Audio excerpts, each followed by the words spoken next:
Alright, bismillahirrahmanirrahim. Assalamualaikum. So macam saya cakap, video kita sebelum ni kita ada buat 9 lot kedai mini lah, mini kedai. Kali ni kita akan sambung pada fasa kedua. Fasa kedua melibatkan 6 buah kedai. Tapi walaupun bilangan dia berkurangan daripada asal, tapi kedai dia lagi besar daripada kedai 9 ni.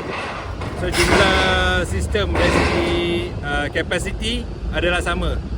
3 sistem yang menggunakan 5 kW panel solar, 6 kW inverter dan 1 buah 8 kWh energy storage, bateri lithium iron phosphate.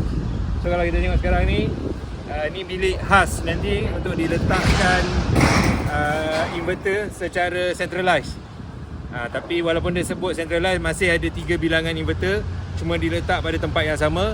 So kita akan tarik lah kedua kedai pertama, dua kedai seterusnya dan 2 kedai yang terakhir.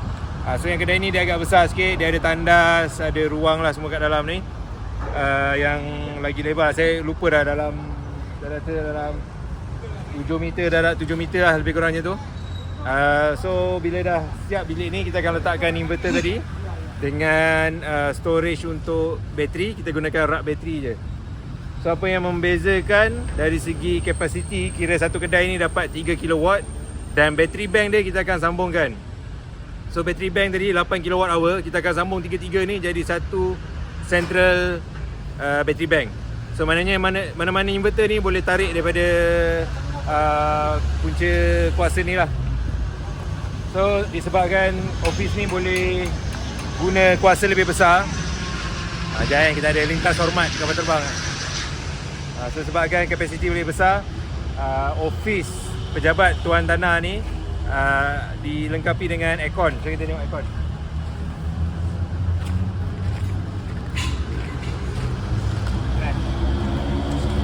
Ini contoh lah besar mana office ni, yang ada tandas dan sebagainya.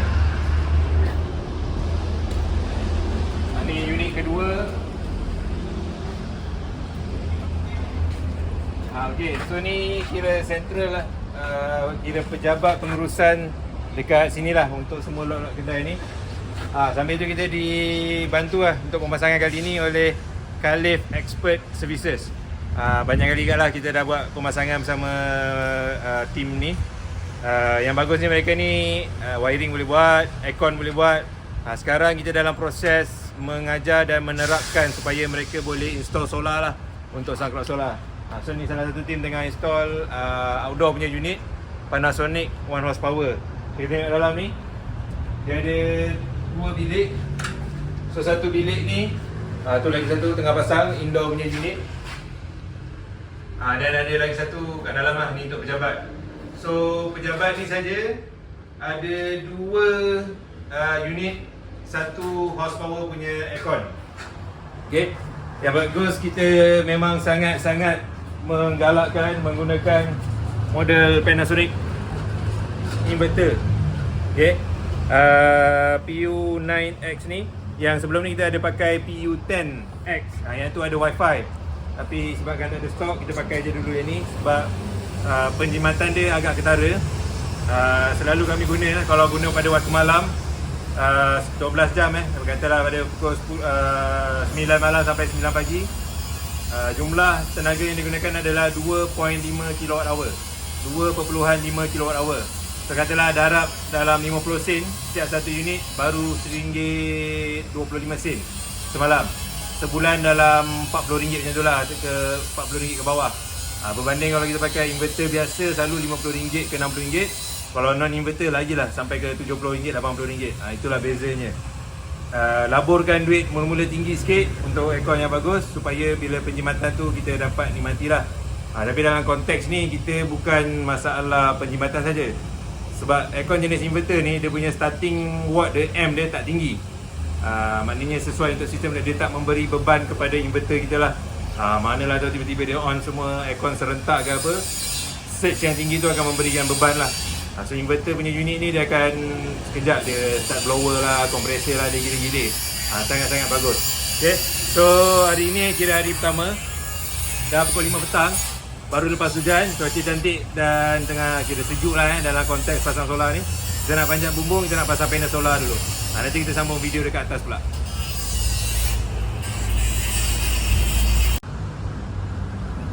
Okay, so macam biasa untuk pemasangan kali ni kita gunakan mini rail. Ni mini rail. Saiz dia saya rasa 13 inci ke 14 inci ni. Sekaki kot. Dia ada bagi lubang-lubang kat tepi ni. Tapi macam biasa juga, lubang ni kalau skru satu je nanti dia boleh terangkat macam ni sebelah. Takkan nak buat menyilang macam ni pula kan. Sebab pattern yang kat bawah tu kecil je, tak cukup besar untuk ni. Dia bukannya CJNL baring. So kita akan buat kat lubang kat tengah ni. Letakkan ni, ambil balik skru dia yang asal. Kalau tak kena lah. Kalau tak kita ambil skru ni, skru bumbung yang untuk besi punya ujung dia ada self tapping ni tu. Balik. Sesedap rasa. Kita buat lagi satu belah sini. Buat belah tengah dia juga.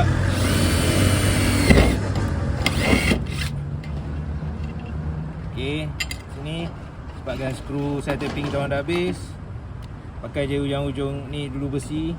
Tapi kena buat lubang dulu lah, tak nanti tercampak-campak.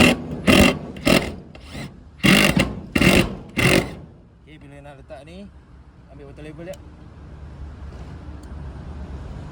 Pause sikit sebab kita tak nak masalah di kemudian hari. Okay, ngam. Tengok daripada atas ni. Nampak tu? Okay, dia duduk tengah-tengah. Sebab nanti kalau tak lurus benda ni, dia terjongkak-jongkak. Hasilnya nanti boleh nampak bila letak solar panel. Pun beralun-alun lah. Okay, so kita susun ni atas ni. Dia ada keperluan unik sikit bumbung sini. Kita nak susun 12 memanjang tak cukup 12 meter. Sebab dia dua kedai je.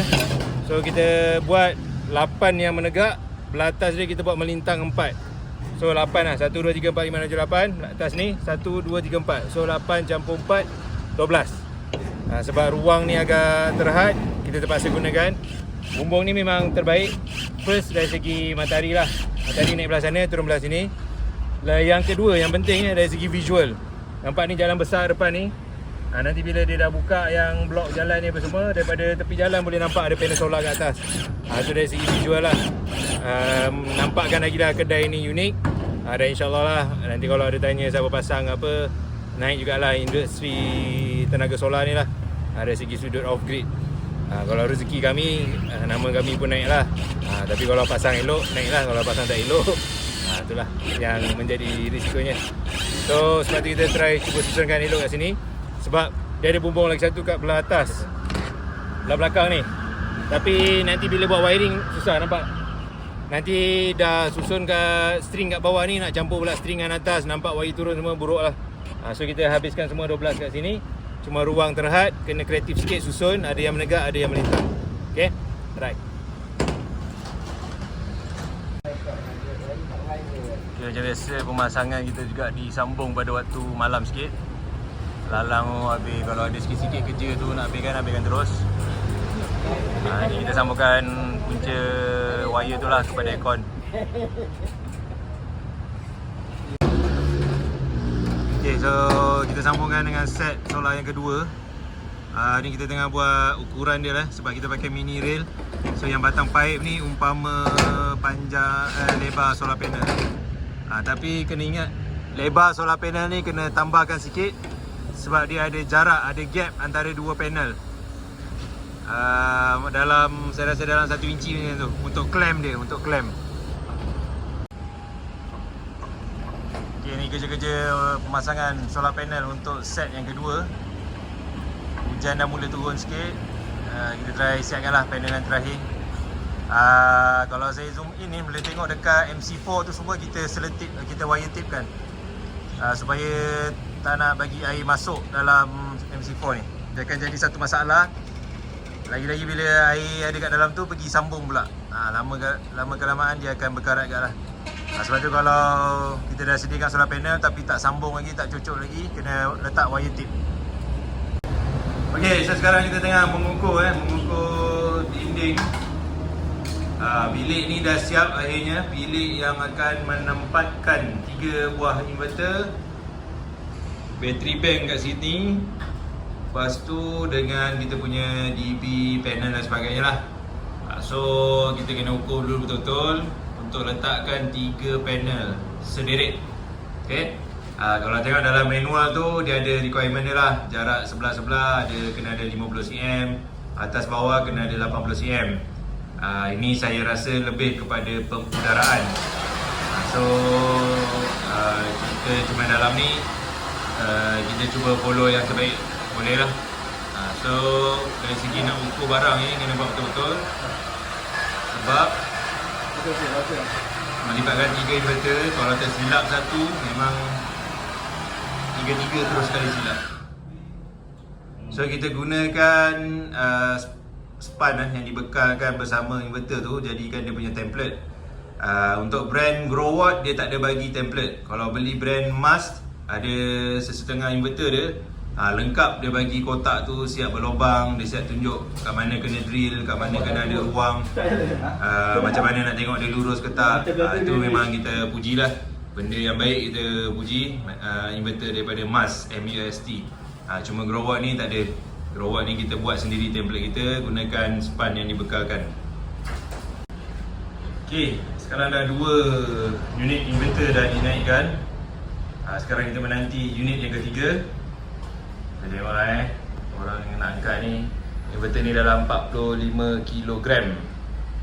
Dia agak berat sebab dia ada transformer kat dalam tu. Bahagian atas dia memang saya rasa transformer saja 25 kg.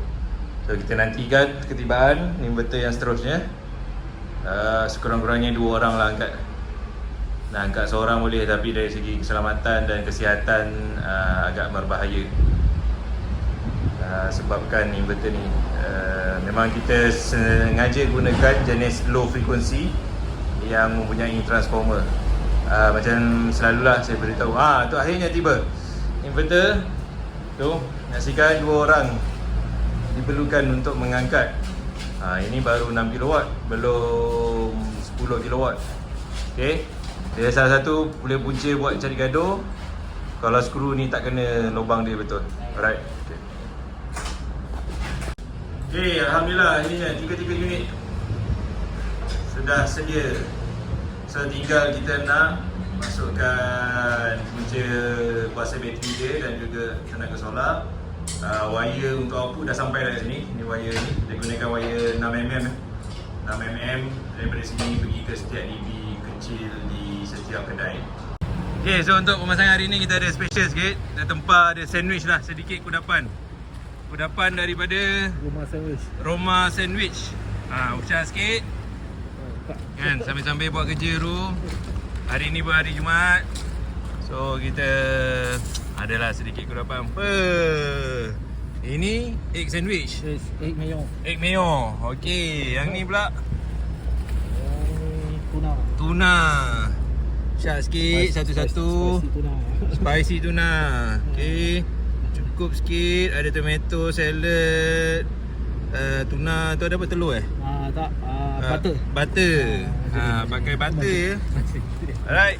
So Roma Sandwich. Nanti saya letak link ke nombor kat bawah ni Okay, alright. So dah penat-penat kita turun, pasang solar panel. Alhamdulillah cuaca pun cantik. Kita ada snack kudapan Tadi ni dah nama dia. Dah dihantar sandwich Roma. Cantik presentation dia. Maklumlah kalau sambil-sambil buat kerja ni, nak makan betul-betul leceh. So benda-benda yang macam ni senang lah. Orang kata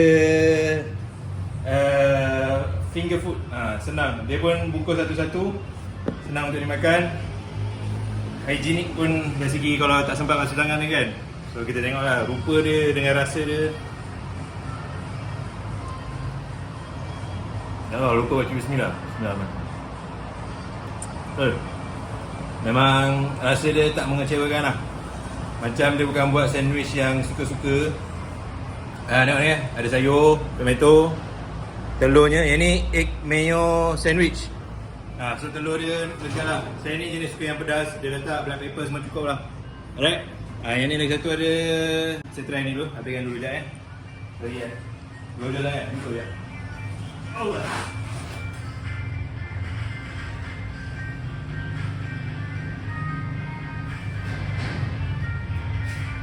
Dia letak macam mayo yang pedas ni. Dia tak tahu apa nama dia. Dia padu lah. Okay, kita settle yang telur ya. Ni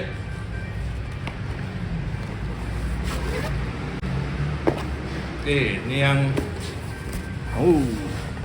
tuna pula.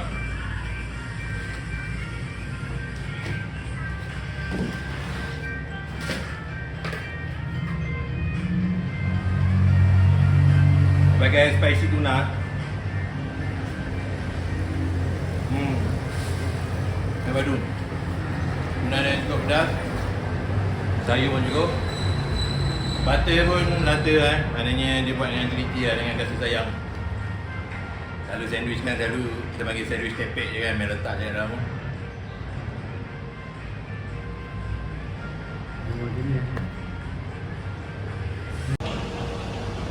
Okay, ni kita punya pemasangan untuk set yang ketiga. Set yang terakhir lah untuk 6 lot kedai ni. Kita dah pasang rail dulu.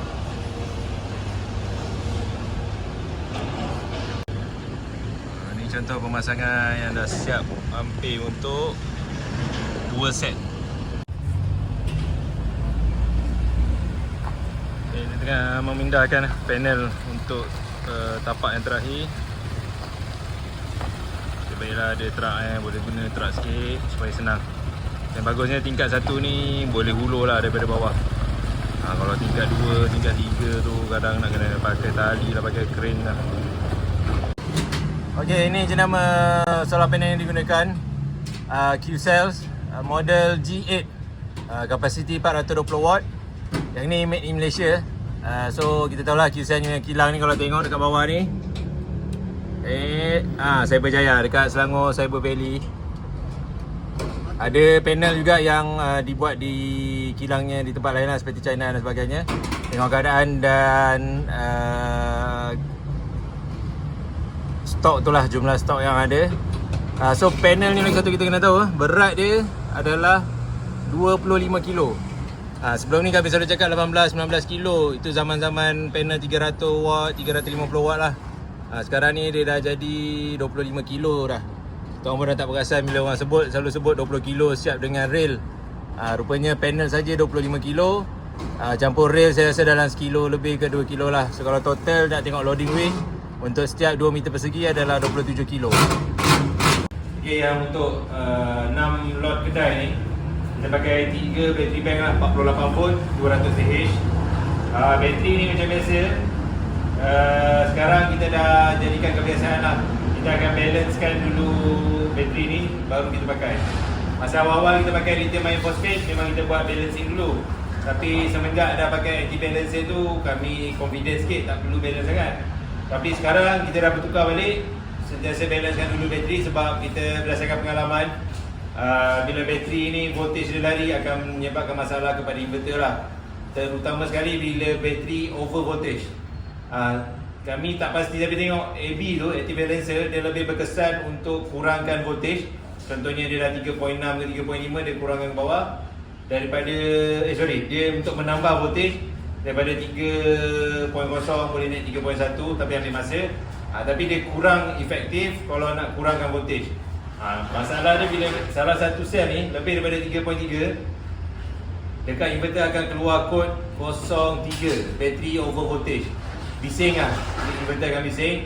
Kalau dia tak tinggi sangat, dia bagi warning je. Tapi kalau lebih sangat, dia akan jadi fault, dia akan potong output AC. Ni masalah dia lah, bila potong output AC, inverter dah tak berfungsi lah. Sebab tu kita sentiasa balance kan. Yang 2 set dah siap balance. Yang ni kita, yang terakhir lah. Ni pun dah kita tinggalkan 3 hari 2 malam ni. InsyaAllah dia dah balance lah. Nanti kita boleh pakai terus. Okay. Okay, so bateri kita dah susun kat sini. BMS dengan NVIDIA pun dah mula susun. Ni dia punya breaker dia. Breaker dia agak istimewa sikit sebab ada banyak lah. Ini breaker untuk bateri Okey, yang bawah ni kita buat untuk breaker setiap set bateri. Ni ada 3. Maknanya ada 3 set bateri kat sini. Lepas tu dia ada master breaker kat sini. Bermaksud kalau saya offkan ni memang 3 inverter ni takkan menyala. Lepas tu kita ada inverter yang dekat belah sini pula. Ini pergi ke setiap inverter. So boleh lah, saya nak isolate bateri boleh, saya nak isolate inverter boleh. Kalau kecemasan saya nak tutup semua sekali pun boleh. Okay, boleh tengok betapa kompleksnya breaker DC bateri. Kompleks tu dia satu hal. Dia bukan kompleks lah sebenarnya, dia degil lah. Wire semua gunakan 35mm. Untuk inverter 6kW ni memang spek dia kena 35mm ke atas lah. So boleh tengok lah bergaduhnya tim Sunrocks dalam membuat breaker box dekat sini. Okay, ni contoh board untuk bateri yang dah siap. Agak rumit lah. Okay, yang bawah ni untuk setiap bateri lah. Set bateri 1, set bateri 2, set bateri 3. Yang ni master, kalau off ni semua off. Yang atas ni pula pergi ke setiap inverter. Inverter 1, 2 dengan 3. Boleh tengok lah wire yang digunakan semua 35mm. Memang padat lah, sarat kat dalam ni. Dengan busbarnya, sebelah kanan ni positif, sebelah kiri ni negatif.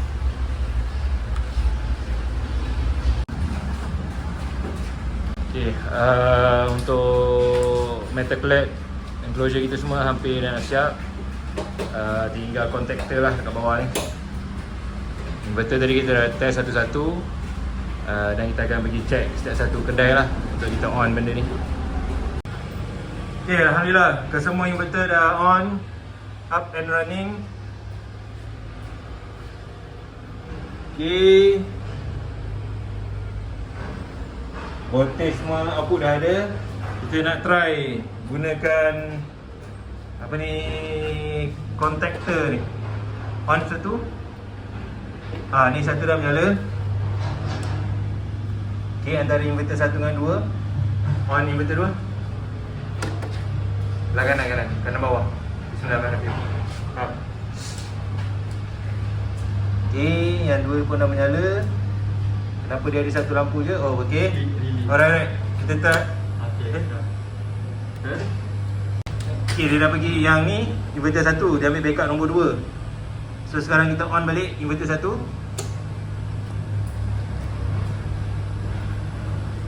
Okay, selepas 10 saat baru dia pergi balik.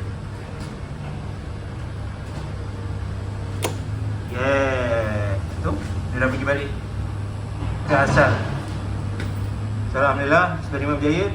Okay, yang on ketiga.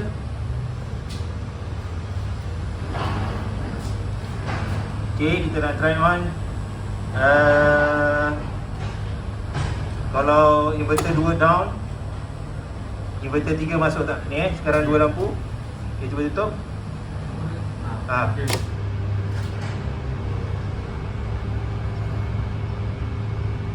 Ni kena pergi check kat luar lah. Okay, so kita nak dalam fasa nak menguji lah setiap satu kedai ni. Kedai tengah-tengah ni pejabat untuk semua kedai ni, pejabat urusan untuk kawasan kedai sini. Boleh tengok dia ada aircon kat situ, 1 horsepower, Panasonic inverter ni unit. Actually dekat dalam ada lagi satu. Kita nak try on aircon dia. Tengok nyala tak.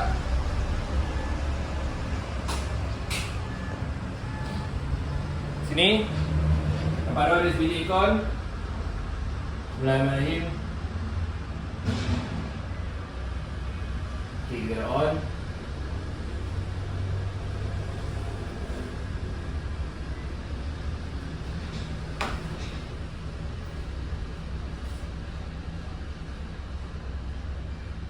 Okay, dah mula mengeluarkan.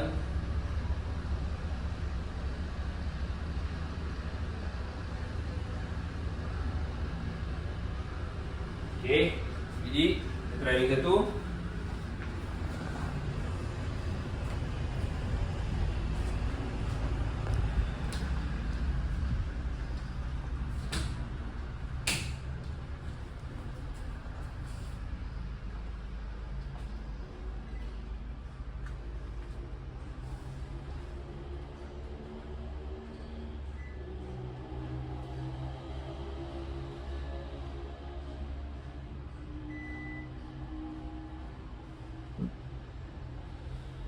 Off pula.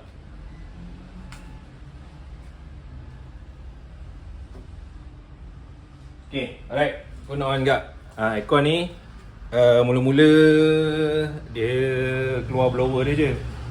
Kompresor dia belum on lagi. Ni kita try tengok. Dah angin dah sejuk ke belum.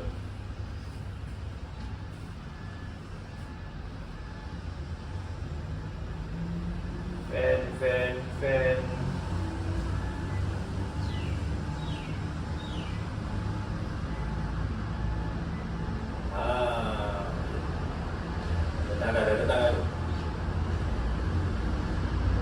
Okay, alhamdulillah. Right. So ni buktikan sistem ni boleh support aircon lah. Tapi solar ni orang selalu tanya, solar ni boleh ke support aircon ke barang lain? Solar tu sangat subjektif. Yang saya selalu cakap dengan pelanggan, solar ni sekecil-kecil jam sampailah sebesar-besar satu negara dia boleh kuasakan. So persoalannya sama ada praktikal ke tak, economical ke tak. So macam yang ni, case ni boleh tengok pejabat ni kecil. So aircon ni dia actually tak bekerja keras lah. Macam bilik dalam tadi pun dia tak bekerja keras. So kita bukan tak bekerja keras, maksudnya dia tak, kawasan yang dia perlu liputi tu kecil. So maknanya watt dia tak tinggi lah. Dan ada kipas dan sebagainya lah. So ni contoh kita pasang untuk satu office. Sebenarnya aircon ni dia ditampung oleh inverter 6 kW. So sepatutnya memang boleh lah. Dan battery bank dekat ujung sana kita gabungkan sekali 3 battery bank. Lepas ni kita pergi pula bilik inverter dan kita tengok macam mana kat sana.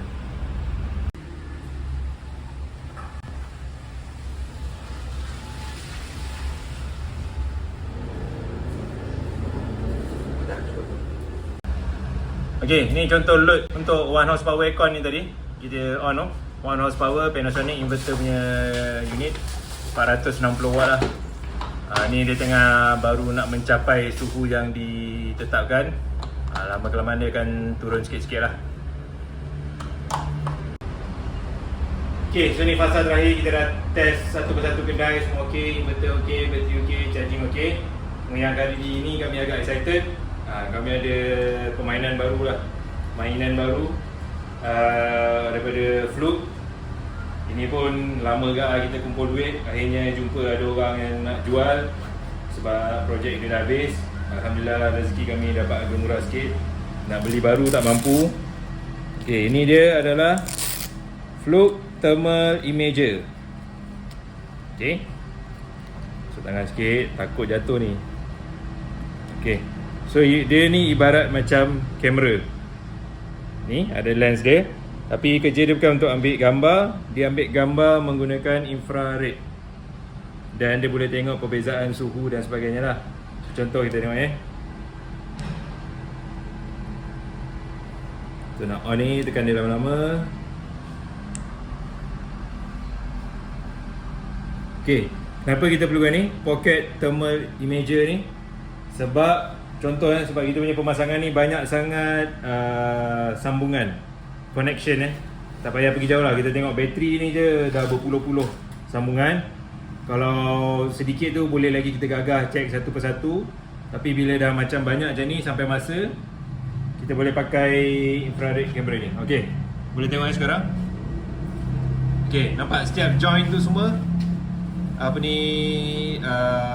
ada warna biru lain lah.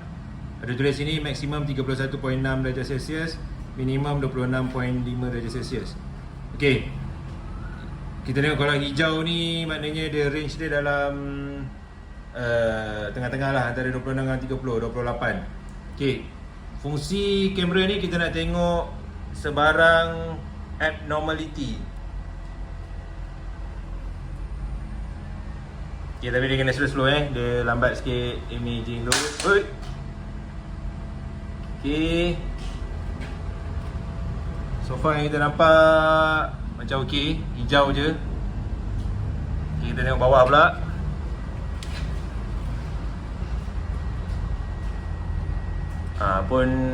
Ni ada macam kuning sikit. Tapi dia tak, orang kata tak persisten lah. Okay, contoh ni ada satu merah ni. Okay, dekat point ni kan, dia, tapi benda ni agak subjektif lah Kalau kita tengok dia macam konsisten merah atau merah sangat, selalunya joint dia tak kuat, ataupun skru dia masuk tak betul. Selalunya join tak kuat lah ataupun tak ketat. Tu daripada sini yang kita akan tahu. Sebab benda-benda ni sangat penting. Bila bateri ni semua dia sensitif. Dia sensitif, sel perlu sentiasa seimbang. Okay, so poin-poin lain juga yang kita nak pakai, lupa nak cakap, yang ni dia boleh ambil gambar lah. Dia sebenarnya ambil gambar, bukan tengok live. Ambil gambar, lepas tu dia boleh share pakai Bluetooth ke Wi-Fi. Jujurnya kami pun ni first time pakai, banyak lagi benda nak belajar lah. So saya nak bagi tahu sangat-sangat penting lah benda ni untuk memastikan kualiti pemasangan. Kalau tak, benda ni kita tak sedar, benda yang tak nampak, biar je lama-lama nanti kita tengok lah kembung ke apa ni, masalah bateri tak seimbang. Okey, poin yang kedua kalau kita boleh pakai, tapi ni dah bertutup lah sebenarnya. Kalau kat dalam join ni lah, tapi ni tak nampak dah apa lah. Dia sepatutnya buka ni, kita boleh tengok setiap join tu, setiap sambungan tengok panas ke tak panas. Kalau panas tu maknanya ada masalah lah. Dia boleh bagi tahu benda tu bermasalah, tapi kita sendiri yang kena tentukan apa masalah dia. Kan, contoh sebelum ni kita orang pakai wire mungkin tak cukup tebal, wire jadi panas. Kemudian bila kita ada joinkan wire tu, ada satu yang masuk elok, yang satu lagi tak masuk elok, situ jadi panas juga. So sangat penting lah benda ni, supaya kita dapat mengenal pasti tempat-tempat yang bakal menyebabkan masalah besar. Ni pentingnya benda ni. Benda-benda ni kalau tak kuat, tak ketat, dia sekarang memang tak nampak apa efek dia, elok je dia boleh pakai. Tapi bila lama sikit, mulalah. Kalau tempat gelap kadang boleh nampak ada spark dan sebagainya. So tu inilah pentingnya thermal imager. Alhamdulillah kami dapat juga memiliki dan menggunakanlah benda ni. So kita akan cuba belajar lagi cara nak pakai ni dan nak bagi pemasangan lebih berkesan dan lebih berkualiti.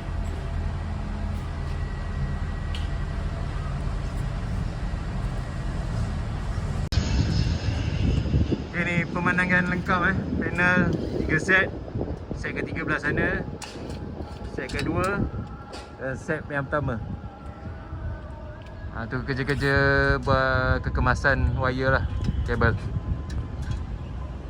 Okay, alright. So salah satu kedai yang untuk lot 6 kedai ni adalah kedai motor, KBM Dash Motor. Mula kami akui lah ada kerisauan sebab kedai motor ni confirm ada kompresor. Kita dah try run tadi, kompresor okey. Kompresor dia 2 kW. Bila kita try run tadi, dia makan sampai 1.7 kW lah. Tapi kompresor ni dia bukannya jalan sepanjang masa, bila angin dah keluar baru diisi balik. Kemudian ada lagi satu mesin untuk tukar tayar motor. Itu pun sebab kita tengok kompresor dah lepas, insyaAllah yang tukar tayar tu pun tak banyak lah, saya rasa dalam 1000 watt je. So bermaksud inverter yang kita gunakan ni pun low frekuensi, boleh tadah lah untuk kompresor. Kompresor kecil 2 kW, bukan kecil lah, sederhana, bukan yang Swan yang besar tu nanti kita tunjukkan dalam video tu. So maknanya kedai ni dah boleh beroperasi. So siapa yang nak hantar repair motor ke apa, bolehlah datang kat sini, di jalan utama dekat dengan lorong Tembusu.